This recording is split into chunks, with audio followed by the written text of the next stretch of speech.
Hello my physiotherapy community, welcome back to my channel.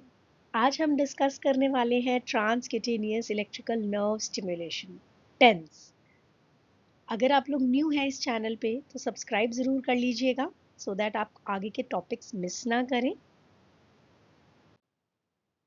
आज के session थोड़ा सा बड़ा होने वाला है क्योंकि इसमें हम डिस्कस करने वाले हैं टेंस क्या होता है, क्या बायोफिजिकल प्रिंसिपल है, उसकी वेव फॉर्म्स, कितने टाइप्स होते हैं, ट्रीटमेंट के पैरामीटर्स क्या हैं, एडवांटेजेस एंड डिसएडवांटेजेस क्या हैं, इलेक्ट्रोड को किस तरीके से प्लेस करना है, क्लिनिकल एप्लीकेशन किस टाइप का होगा, इंडिकेशंस एंड कॉन्ट्राइंडिकेशंस और प्रिकॉशंस। तो थोड़ा सा आज लेंथी रहेगा, आप आराम से अपना पेन कॉपी लेके बैठिएगा so that it's easier for you to understand and review letter. तो ये टेंस जो है लो फ्रीक्वेंसी मोडालिटी होती है, ये तो आई होप आपको पता है, नहीं पता तो अब हमने डिस्कस कर लिया है। लो फ्रीक्वेंसी मोडालिटी है, नॉन इन्वेजिव है, ये बहुत इंपॉर्टेंट है, नॉन इन्वेजिव एनाल्जेसिक टेक्निक। अब नॉन इन्वेजिव का मतलब है जिसके अंदर कुछ भी हम प्रिक नहीं कर रहे हैं, बॉडी के ऊपर ऊपर से हो रहा है, जैसे कि इंजेक्शन लगना या सिरिंज लगना जो है वो नॉन इन्वेजिव मेथड है। एनाल्जेसिक का मतलब होता है जो पेन रिलीफ में हेल्प करता है, जैसे पेन किलर्स को एनाल्जेसिक कहा जाता है।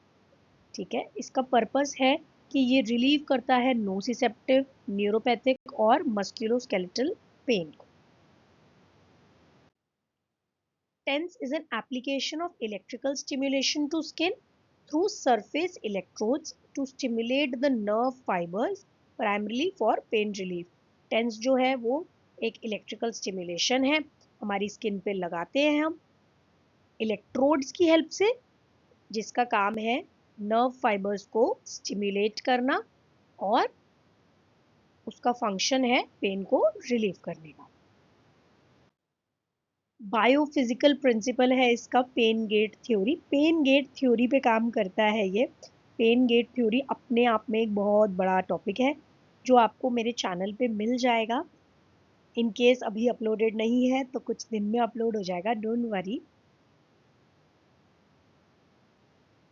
पेन गेट थ्योरी के बारे में अभी बहुत ज़्यादा डिटेल में डिस्कस नहीं कर सकते, बट ये ज़रूर डिस्कस करते हैं कि इसके अंदर दो चीज़ें होती हैं। एक तो प्री साइनेप्टिक इनिबिशन, कि जो प्री साइनैप्स है उसी के लेवल पे पेन सेंसेशन को इनिबिट कर देना, और या फिर डिसेंडिंग पेन सप्रेशन सिस्टम, कि पेन आ गया है लेकिन आगे वो नहीं जाएगा। जो पल्स वेव फॉर्म्स हैं जो हम टेंस में यूज़ करते हैं वो ये हैं तीन टाइप की: मोनोफेजिक, बाइफेजिक एंड बाइफेजिक एसिमेट्रिकल। अब मोनोफेजिक मतलब एक तरफ वाले फेज में, बाइफेजिक मतलब दो तरफ, सिमेट्रिकल है, फॉर एग्जांपल 1 सेकेंड के लिए आएगा तो 1 सेकेंड के लिए पॉज है, एंड एसिमेट्रिकल में फॉर एग्जांपल 1 सेकेंड के लिए आया, मतलब 1 सेकेंड के लिए बंद हुआ एंड 4 सेकेंड के लिए कॉन्स्टेंटली आता रहा। ठीक है, सबसे ज़्यादा हम लोग यूज़ करते हैं बाईफेजिक सिमेट्रिकल वेव फॉर्म जो कि रेक्टेंगुलर शेप की होती है। अब mode and types of TENS 5 type के हैं: high TENS which is also known as conventional TENS, low TENS जिसको एक्यूपंक्चर टेंस भी बोलते हैं, burst TENS, brief TENS and modulated TENS. High TENS के बारे में बात करते हैं। ये जो टेंस का मोड है ये बहुत सबसे ज़्यादा कॉमनली यूज्ड मोड है। ठीक है, एंड कोशिश हम यही करते हैं कि सबसे पहले हम यही दे पेशेंट को इंस्टेड ऑफ अदर ऑप्शंस। और ऑप्शंस हम देख सकते हैं अगर हाई टेंस या कन्वेंशनल टेंस वाला ऑप्शन या टेक्निक काम ना करे, बट प्रेफर हम यही करते हैं कि पहले हम पेशेंट को यही दें। इसका एम ये रहता है, अच्छा हमारी बॉडी में अलग अलग टाइप के फाइबर्स रहते हैं, है ना, अल्फा बीटा एंड ये A beta, A delta and C fibres. ठीक है, तो बेसिकली टेंस का ये काम है कि ये अलग अलग फाइबर्स पे अलग अलग एक्शन देता है, जिस कारण पेन जो है वो कम हो जाता है या ख़त्म हो जाता है। तो कन्वेंशनल टेंस का ये एम है कि ये एक्टिवेट करे हमारे लार्ज डायमीटर मतलब कि ए बीटा वाले फाइबर्स को, लेकिन साथ ही साथ ए डेल्टा फाइबर्स को ना एक्टिवेट करे, विदाउट एक्टिवेटिंग। ठीक है, ना ना ही ए डेल्टा फाइबर्स को एक्टिवेट करे और ना ही सी फाइबर्स को एक्टिवेट करे। ठीक है, तो अ, इसका एम है कि ए बीटा फाइबर्स को एक्टिवेट करना विदाउट टचिंग ए डेल्टा या फिर सी फाइबर्स। ए डेल्टा या सी फाइबर्स ना एक्टिवेट हो, सिर्फ अकेला ए बीटा फाइबर्स एक्टिवेट हो। अब हाई टेंस की फ्रीक्वेंसी 100 टू 150 हर्ट्ज है, ये आपको याद करनी पड़ेगी क्योंकि ये फिक्स रहती है। Same with pulse duration 100 to 500 micro seconds है। इंटेंसिटी जो है वो देखो हमें धीरे धीरे करके बढ़ानी होती है, पेशेंट से पूछ पूछ कर। किसी पेशेंट को अगर सेंसरी लॉस है तो उस पर हम नहीं लगाते हैं ये, या किसी की ऑल्टर्ड सेंसेशन है तो भी हम नहीं लगाते हैं। जब पेशेंट को थोड़ा सा टिंगलिंग जैसा, प्रिकलिंग जैसा पेशेंट से हम पूछते हैं, थोड़ी चीटियाँ सी चल रही हैं, कुछ फील हो रहा है, तो हम धीरे धीरे करके इंक्रीज करते हैं जब तक पेशेंट को कंफर्टेबल लगता है। ट्रीटमेंट टाइम इसका 20 टू 30 मिनट्स रहता है ऑन एन एवरेज। इसका मैकेनिज्म ऑफ एक्शन ये है, अब हमने बात करी थी इनिशियली कि पेन गेट थ्योरी में दो चीज़ें हैं, प्री साइनेप्टिक इनिबिशन और एक डिसेंडिंग वाला। तो इसका जो काम है वो प्री साइनेप्टिक इनिबिशन वाले लेवल पे काम है।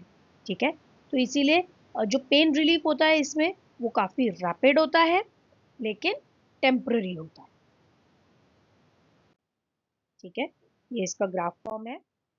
लोड टेंस के बारे में बात करें तो ये एक हाइपर स्टिमुलेशन वाला फॉर्म है, और उन पे यूज करना है हमें जो कि हाई टेंस पर रिस्पॉन्स अच्छा नहीं दे रही। अगर हाई टेंस पे कोई पेशेंट अच्छा रिस्पॉन्स नहीं कर रहा है जो कन्वेंशनल टेंस है, तब उस केस में हमें लो टेंस वाला जो टाइप है वो यूज करना है, which is also known as acupuncture TENS. ठीक है, इसका पर्पस क्या है कि ये सिलेक्टिवली एक्टिवेट करता है हमारे स्मॉल डायमीटर फाइबर्स को। ठीक है, मसल के कॉन्ट्रैक्शन से पेशेंट को हो सकता है कि थोड़ा सा डिस्कम्फर्ट फील हो जब ये वाले करंट्स लगते हैं, और हो सकता है कि मसल ट्विचेस भी आए पेशेंट को। इसीलिए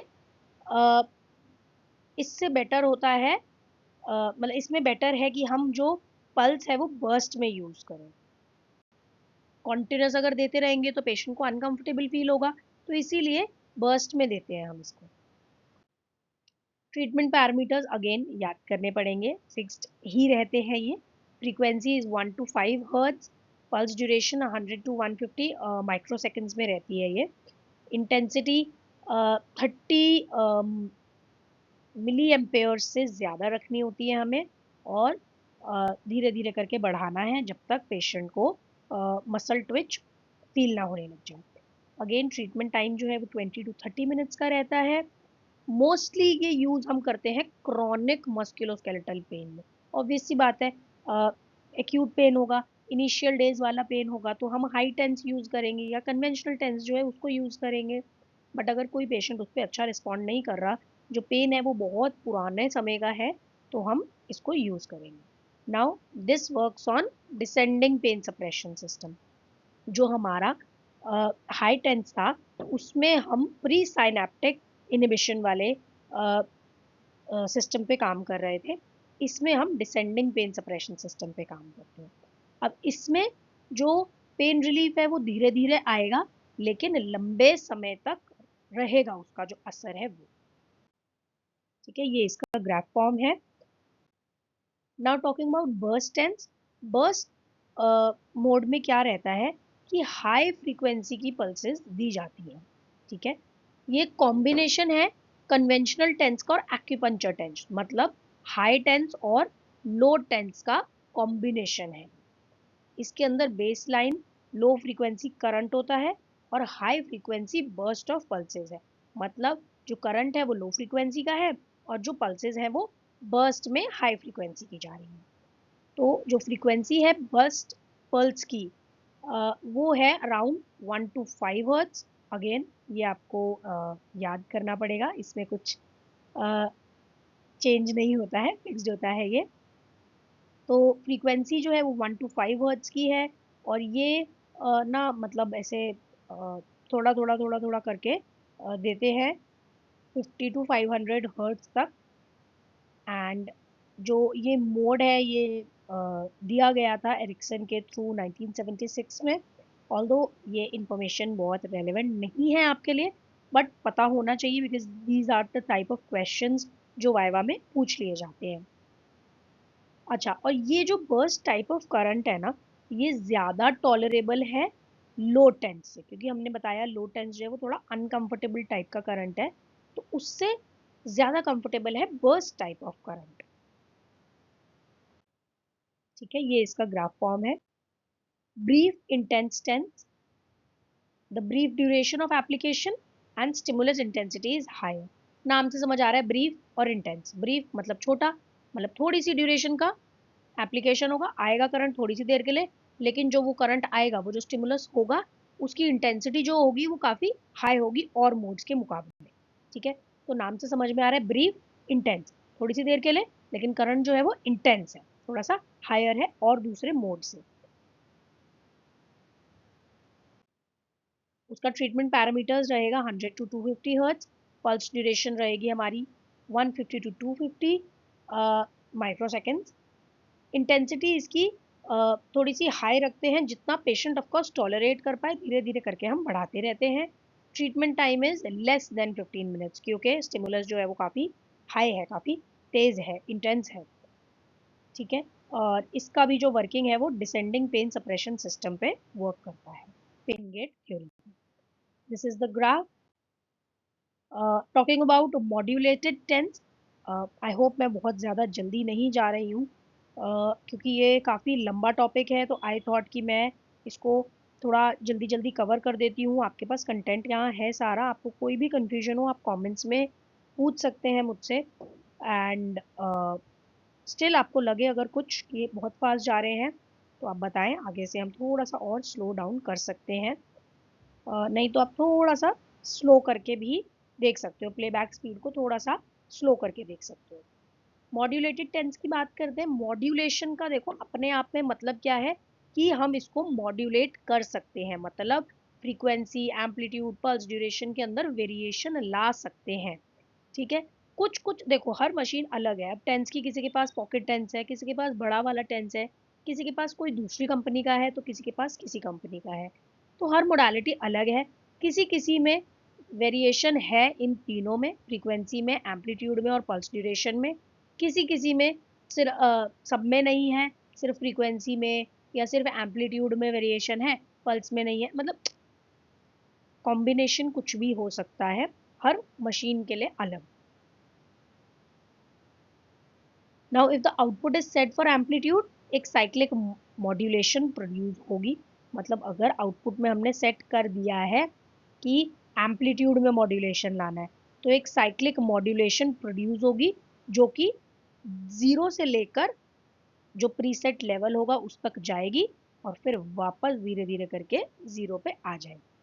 ठीक है, इसका फायदा क्या रहता है, इसका फायदा ये है कि जो नर्व अकोमोडेशन है, हम उसको ओवरकम कर सकते हैं। नर्व अकोमोडेशन मतलब जब बॉडी यूज टू हो जाती है हमारी करंट्स को लेकर, फिर इवेंचुअली हमें करंट्स फील ही नहीं होते, तो नर्व अकोमोडेशन उसको बोलते हैं। कि बॉडी जब नर्व्स जो है वो यूज टू हो जाती हैं उसी करंट को, उसी स्टिमुलेशन के लिए, तो इससे मॉड्यूलेशन रहेगा, अपने आप जीरो से बढ़ेगा। समझो आपने फॉर एग्जांपल 20 पे सेट किया, जीरो से बढ़ के 20 पे जाएगा, 20 से वापस जीरो पे आ जाएगा। ठीक है, तो इससे नर्व अकोमोडेशन नहीं होगा, कॉन्स्टेंटली मूव करता रहेगा, पेशेंट को कंफर्टेबल फील होगा। एंड इसका जो मैकेनिज्म ऑफ एक्शन है ये दोनों पे काम करता है, प्री ऑर्डर साइनेप्टिक इनहिबिशन पे भी और हमारा डिसेंडिंग पेन सप्रेशन सिस्टम पे भी, पेन गेट थ्योरी के। ये इसका वेव फॉर्म है, एम्पलीट्यूड, फ्रीक्वेंसी एंड फेज का। अब एडवांटेजेस क्या हैं टेंस के? देखो एडवांटेजेस बहुत सारे हैं। नॉन इन्वेजिव है, बॉडी में कोई सुई नहीं लगानी पड़ रही। पोर्टेबल है, टेंस मशीन यूजुअली बहुत छोटी सी होती है, आप उठा के इजीली कहीं भी ले जा सकते हैं। यूज़र फ्रेंडली एंड सेफ है, ये हमारे लिए इम्पोर्टेंट है, क्योंकि यूज़ करना उसको बड़ा सिंपल है, उसके अंदर इतना कुछ मतलब ऐसा नहीं है कि ये मशीन में ये बटन कहाँ से दबाएं क्या करें। It's very easy to use, cheap है काफ़ी, एंड स्पेशली उन लोगों के लिए जैसे जिनको बहुत लंबे समय से पेन है, क्रॉनिक पेन्स हैं, 6 महीने से दर्द है। अब 6 महीना अगर पर्सन पेन किलर खा रहा है, तो एनाल्जेसिक्स जो है वो पेन किलर्स होते हैं, पेन किलर अगर पेशेंट खा रहा है तो उसका जो कॉस्ट आएगा उससे तो बहुत कम कॉस्ट है टेंस की अपने आप पूरी मशीन का। ठीक है, कॉन्ट्रा इंडिकेशंस बहुत कम है और साइड इफेक्ट्स बिल्कुल ना के बराबर है, and it is also non addictive. Disadvantages ये हैं कि कभी कभी जो सेंसेशंस हैं कुछ टाइप ऑफ मोड में अनकंफर्टेबल हो जाते हैं, करंट्स स्टिमुलेशन अनकंफर्टेबल हो जाती है तो पेशेंट्स टॉलरेट नहीं कर पाते। कुछ केसेस में इसी वजह से स्किन इरिटेशन या फिर केमिकल बर्न्स होने के भी चांसेस हैं। इलेक्ट्रोड की प्लेसमेंट की बात कर लेते हैं। अब इलेक्ट्रोड की जो प्लेसमेंट है, देखो प्राइमरी फैक्टर क्या है जो कि पुअर रिस्पॉन्स देता है टेंस के ट्रीटमेंट में, इज कि हमने अगर इलेक्ट्रोड गलत प्लेस कर दिया। देखो सही जगह प्लेस करेंगे तो अच्छा इफेक्ट मिलेगा, लेकिन गलत जगह प्लेस कर दिया तो फिर ऑब्वियस सी बात है पेशेंट का रिस्पॉन्स आएगा ही नहीं, पेन रिलीफ होगा ही नहीं, है ना। तो 4 ब्रॉड कैटेगरीज हमने मतलब इन्होंने फॉर्मुलेट करी है, एरिक्सन ने फॉर्मुलेट किया था ये, तो उन्होंने ही सेट करके दी है 4 ब्रॉड कैटेगरीज anatomical sites की जहाँ पे हम इलेक्ट्रोड्स लगा सकते हैं। तो first is painful areas, second is peripheral nerves, spinal root and other specific point, जैसे कि कोई ट्रिगर पॉइंट है, कोई एक्यूपंक्चर पॉइंट है, कोई मोटर पॉइंट है वहाँ पेनफुल एरिया में। ठीक है, पेरिफेरल नर्व वाले रीजन पे, स्पाइनल रूट वाले रीजन पे, या फिर कोई अगर स्पेसिफिक ट्रिगर पॉइंट या मोटर पॉइंट है तो। इस इमेज में देख के समझिए कि पूरी बॉडी में एक तो हम टेंस यूज कर सकते हैं पहली चीज, दूसरी चीज प्लेसमेंट अच्छे से समझाई हुई है। फॉर एग्जाम्पल फेशियल पैल्सी है तो फेस पे समझाई हुई है, शोल्डर पेन है तो शोल्डर पे लगा सकते हैं। ठीक है, पोस्ट ऑपरेटिव पेन है, एक तो बड़ी अच्छी बात है टेंस की कि हम इसको पोस्ट ऑपरेटिव केसेस में यूज कर सकते हैं और मशीन्स हम नहीं यूज कर पाते। जैसे कि यहाँ पे है, ये सूचर साइट है, इसके आसपास हम लगा सकते हैं for better healing. Then we can use it for carpal tunnel syndrome. ठीक है, एम्पुटेशन हुआ है, हाथ कट गया है, फैंथम लिम्ब फीलिंग आती है, वहाँ पे कर सकते हैं। शियाटिक नर्व के लिए हम दे सकते हैं, हिप पेन के लिए दे सकते हैं, एल्बो पेन के लिए दे सकते हैं। So there are multiple points जहाँ पे हम इलेक्ट्रोड्स प्लेस कर सकते हैं, and it is very important for you to know. जैसे हेडेक के लिए या नेक पेन के लिए ये रीजन है। ठीक है, clinical application of TENS in labour pain, ये मैं ज़रूर आप लोगों के साथ शेयर करना चाहती थी, क्योंकि लेबर पेन एक ऐसी चीज़ है जिसमें TENS is a safe machine, बहुत सेफ मशीन है। तो 3 स्टेजेस होती हैं लेबर की। तो फर्स्ट स्टेज में हम लार्ज इलेक्ट्रोड्स प्लेस करते हैं T8 L1 लेवल पर।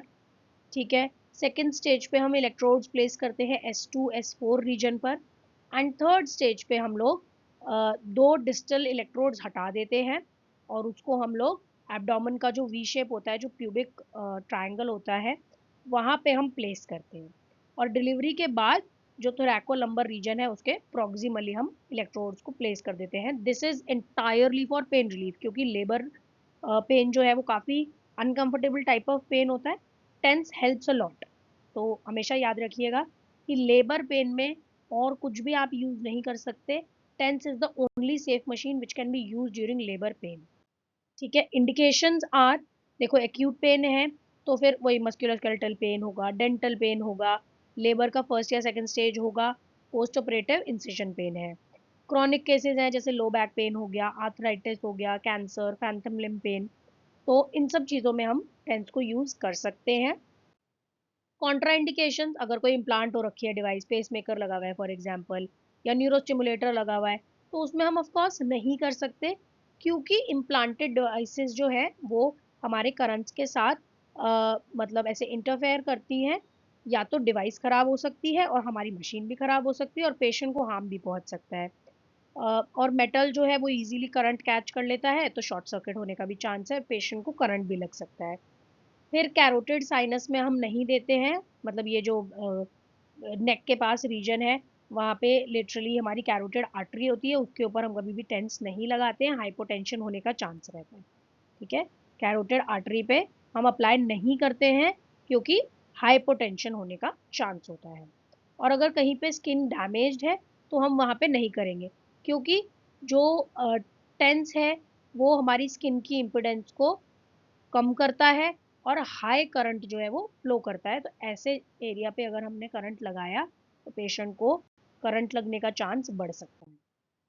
ठीक है, इलेक्ट्रोड्स जो है वो कभी भी इन्फेक्टेड स्किन पर प्लेस नहीं करने हमें, उससे इन्फेक्शन हो सकता है, बढ़ जाएगा इन्फेक्शन। इलेक्ट्रोड्स कभी भी ऐसी जगह पे नहीं प्लेस करेंगे जहाँ पे सेंसरी लॉस हो, पेशेंट को फील ही नहीं होगा कितना स्टिमुलेशन आ रहा है, तो बहुत ज़्यादा आ जाएगा तो उससे बर्न्स हो जाएंगे। फिर चेस्ट के आसपास हमें नहीं लगाना है अगर किसी पेशेंट को कार्डियक डिजीज है, और आंखों के आसपास या सर के आसपास हमें नहीं प्लेस करना है। प्रिकॉशंस की बात कर लेते हैं फटाफट से। लास्ट स्लाइड है ये हमारी। कभी भी टेंस को अनडायग्नोज पेन के ऊपर ना लगाएं कि सडनली कोई बोल रहा है पेन हो रहा है और आपने लगा दिया। आपको पहले डायग्नोज करना है क्यों हो रहा है पेन, किस वजह से हो रहा है। ठीक है, टेंस जो है वो ऑफकोर्स एक्सटर्नल यूज के लिए है, बच्चों से दूर रखना है। कोई स्किन इरिटेशन है, डैमेज है, लीजन है, उस पर बहुत केयरफुली देखना पड़ेगा। जहाँ इरिटेशन है या डैमेज है उसके ऊपर तो लगाना ही नहीं है, अगर उसके आसपास भी लगाना है तो बहुत देख कर लगाना पड़ेगा। जिन पेशेंट्स को मैलिग्नेंसीज डायग्नोज हुई हैं, कैंसर है या फिर कोई टर्मिनल डिजीज है, उनको हमें नहीं लगाना है या बहुत बहुत देख के ख्याल से लगाना है। साइकोजेनिक पेन है उसमें देखना पड़ेगा, क्योंकि जिनको साइकोलॉजिकली ऐसा लगता है कि हम पेन में हैं बट एक्चुअल में पेन होता नहीं है, उन पेशेंट्स के साथ बहुत मुश्किल हो जाता है डील करना, क्योंकि आप लगाएंगे लेकिन वो पेशेंट फील नहीं कर पाएगा। ठीक है, areas of sensory loss, of course area जहाँ पे सेंसरी लॉस है वहाँ पेशेंट फील ही नहीं कर पाएगा। और टिश्यूज जिसमें हैमरेज होने का चांसेस ज़्यादा है वहाँ पर नहीं लगाना है या बहुत देख के केयरफुली लगाना है। Thank you for watching the video. I hope you understood what I am trying to say, and कुछ भी कंफ्यूजन रहा हो तो आप कमेंट्स में ज़रूर बताइएगा। और जो भी टॉपिक्स आपको समझने हैं आप प्लीज़ कमेंट में ज़रूर छोड़िए, मैं उस पर भी आप और डिस्कस करने की ट्राई करूँगी। शेयर करिए जिसको भी ज़रूरत हो ये वीडियो की, एंड सब्सक्राइब कर लीजिएगा और ज़्यादा ऐसी वीडियोज़ देखने के लिए।